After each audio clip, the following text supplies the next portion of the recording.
ওরা সব আমার ছেলেপুলের মতো, বেশিরভাগই। আমি খুশি হয়েছি ওদের সাথে কাজ করে, আমার আনন্দ হয়েছে। এটা তো আমার অনেক আগে থেকেই আমার মেয়ে হয়। তা আমি দেখলাম যে কেমিস্ট্রিটা একেবারেই ওইভাবেই হয়েছে। আমি তো কেঁদেছি, ওই জায়গাগুলো কেঁদেছে। শিল্পী না কাঁদলে দর্শক কাঁদবে না, এটা বুঝতে হবে। প্রথম কাঁদতে হয় শিল্পী, তারপর দর্শক।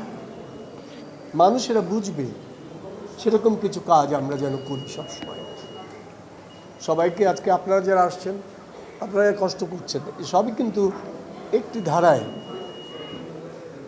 এই কষ্টটি যেন আমাদের কাজে লাগে, আমাদের দেশের জন্য, আমাদের দেশের মানুষের জন্য। আমরা যেন সুখে থাকতে পারি, আমরা যেন শান্তিতে থাকতে পারি, আমরা যেন আনন্দে থাকতে পারি, এটুকুই তো আমাদের চাওয়া, আর তো কিছু না।